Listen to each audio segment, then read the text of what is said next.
You know that feeling when the cool air kicks on during a hot day? It's easy to just think, the AC is doing its job. But if you live in a really tough climate, your air conditioner is doing so much more than that. It's actually fighting off these unseen forces, day in and day out, just to keep you comfortable. So, you gotta ask yourself, why does an air conditioner in a place like, say, South Florida seem like it's constantly on the verge of a breakdown? What is it about that environment that is just so punishing for what is probably the most expensive appliance in your entire home? Well, it's because it's not just running. It's literally fighting a war on multiple fronts. And today, that's what we're going to do. We're going to give you the full battle plan, show you the attackers, the weak points, and exactly how you can fight back. Okay, so let's get right into it. The first part of any good strategy is to know your enemy, right? And in this war, there are 4 main attackers from the climate that are just relentlessly hammering your system. And check this out, because this really puts the scale of the fight into perspective.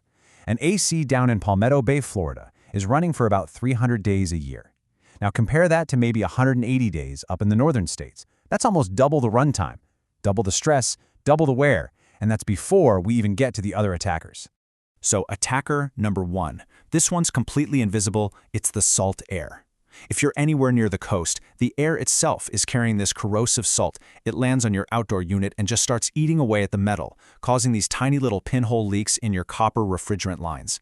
It's like a slow, silent bleed that just drains the life out of your system. All right, next up is the attacker you can actually feel, the high humidity. I mean, when it's over 70% humidity pretty much all year long, your system is constantly pulling gallons and gallons of water out of the air. Well, all that moisture is the perfect breeding ground for algae and mold inside your drain line. That creates clogs, which can cause water to back up right into your house and just shut the whole system down. Attacker number 3 is the sudden, violent one, summer thunderstorms. You know those daily storms aren't just bringing rain, they bring power surges. And those little electrical spikes can absolutely fry the sensitive circuit boards and wreck the compressor, which is basically the heart and the brain of your entire AC. That can lead to a sudden and, a very, very expensive failure. And finally, you've got the simple war of attrition, just constant, relentless use. Like we saw, the system barely ever gets a break. This nonstop demand means parts just wear out, period. The outdoor coils get clogged up with dirt, pollen, and leaves, which chokes the airflow and forces the entire system to strain itself until, eventually, something critical, like that compressor, just gives up. So, those are the 4 main attacks. Now let's move on to the damage report. This is what it looks like on the front lines, connecting each of those climate attackers to the specific breakdowns that you're most likely to see.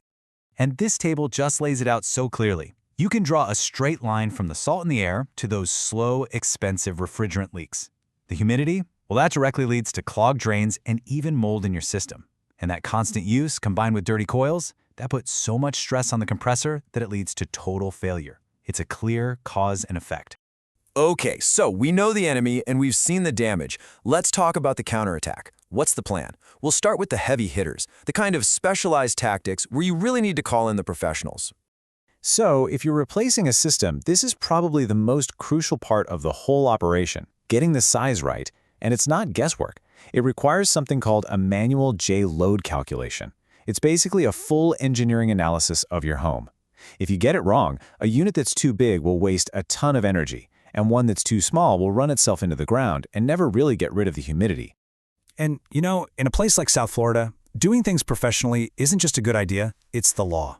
The building codes down there are incredibly strict, especially when it comes to hurricanes. I mean, outdoor units have to be anchored to handle 175-mile-per-hour winds. So following those codes to the letter means your system isn't just going to work well, it's going to be safe and secure.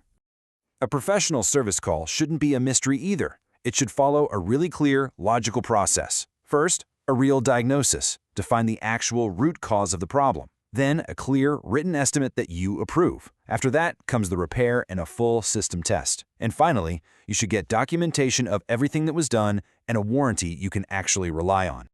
But here's the thing. This fight isn't just for the pros. Actually, the most important defensive moves happen right at home. This is your personal playbook, the stuff you can do to protect your system and save a lot of money. So with all these threats we've talked about, what's the one thing, the single most important, most effective defensive move that any homeowner can make? You might be surprised at how simple it is. There it is. That's the answer. In a humid, coastal environment, you have to change your air filter every 30 to 45 days. Seriously, about once a month. Why so often? Well, because the system is running all the time, it's pulling in way more dust, pollen, and mold spores from that thick, humid air. A clogged filter is like trying to breathe through a pillow. It just chokes your system and is one of the biggest reasons for breakdowns. Okay, and beyond that filter, here's your quick checklist. These are super simple but make a huge difference. First, keep those outdoor coils clean of leaves and gunk so the system can breathe. Second, check and flush out that condensate drain line to stop clogs. Third, just give the outdoor unit a quick rinse with your garden hose once a month to wash away all that corrosive salt. And last, make sure you trim back bushes and plants so the unit has at least 2 feet of clear space all around it. Simple stuff, big results. So as we wrap this up, the real question is this: is the most expensive appliance in your house just running, or is it actually prepared for its next battle with the climate? Because at the end of the day, knowing the enemy and having a good plan is how you win the war.